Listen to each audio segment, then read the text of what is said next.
Breaking news చూస్తున్నాం. తెలంగాణలో group 2 వాయిదా పడే అవకాశం ఉంది. ఈ నెలలోనే డిఎస్సి, ఆగస్టులో గ్రూప్ 2 పరీక్షలు ఉండడంతో అభ్యర్థుల వాయిదా వేయమని ప్రభుత్వాన్ని కోరారు. నిరుద్యోగుల్ని దృష్టిలో పెట్టుకొని గ్రూప్ 2 వాయిదా వేయాలని ప్రభుత్వాన్ని ఎమ్మెల్సీ బల్మూరి వెంకట్ కోరారు. దీంతో ప్రభుత్వం గ్రూప్ 2 పరీక్షలు వాయిదా వేసే యోచనలో ఉంది. ఇవాళ అధికారిక ఉత్తర్వులు వెలువడే అవకాశం ఉంది.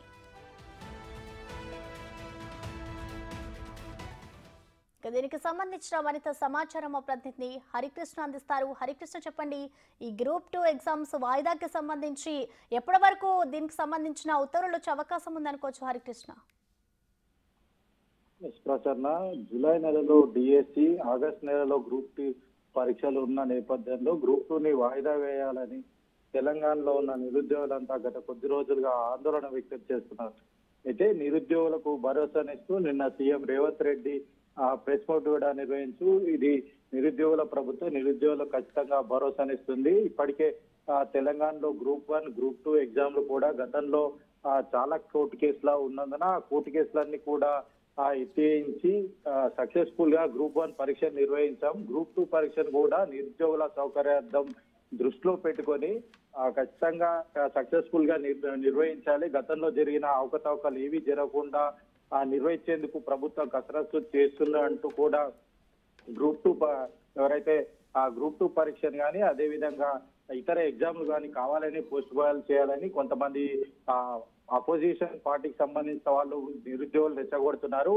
నిరుద్యోగులు వారి మాట ఎవరు కూడా పట్టించుకోవద్దంటూ కూడా నిన్న CM Revanth Reddy press meet పెట్టి స్పష్టం చేశారు. ఈ నేపథ్యంలో కూడా ఏదైతే నిరుద్యోగులు డిఎస్సి తర్వాత వరుసగా గ్రూప్ 2 ఎగ్జామ్ ఉన్న నేపథ్యంలో నిరుద్యోగులంతా కూడా కాంగ్రెస్ పార్టీ నాయకులకు అయితే విన్నపాలు ఇస్తున్న నేపథ్యంలో ఈ ఎమ్మెల్సీ బల్మూరి వెంకట్ కూడా పెద్ద ఎత్తున, అంటే గతంలో ఎమ్మెల్సీ బల్మూరి వెంకట్ కూడా నిరుద్యోగుల పక్షాన పెద్ద ఎత్తున పోరాటం చేశారు. అందుకు ఎక్కువగా నిరుద్యోగులు ఆయనకు ఏదైతే గ్రూప్ 2 ఎగ్జామ్ ని పోస్ట్ పోన్ చేయడం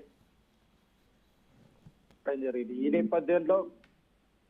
ఈ నేపథ్యంలో కూడా ఆ గ్రూప్ 2 పరీక్షను వాయిదా వేయాలంటూ కూడా ఎమ్మెల్సీ బల్మూరి వెంకట్ నిరుద్యోగుల పక్షాన సీఎం రేవంత్ రెడ్డికి అయితే విన్నవించడం జరిగింది. మొత్తానికి ప్రభుత్వం అదేవిధంగా మంత్రులు అధికారులతో అందరూ కూడా చర్చించి ఈ రోజు గ్రూప్ 2 ఎగ్జామ్ ని వాయిదా వేయాలని కూడా ప్రభుత్వం డిసైడ్ అయినట్టు తెలుస్తుంది. మొత్తానికి ఈ రోజు సాయంత్రం కల్లా అయితే గ్రూప్ 2 ఎగ్జామ్ పోస్ట్ పోను, అదేవిధంగా నెక్స్ట్ ఎగ్జామ్ షెడ్యూల్ ఎప్పుడు పెడతారనేది కూడా ఈ రోజు ఈవినింగ్ కల్లా అయితే ఉత్తర్వులు అయితే విడుదల కానున్నాయి. ప్రస్తుతం థ్యాంక్ యూ హరికృష్ణ.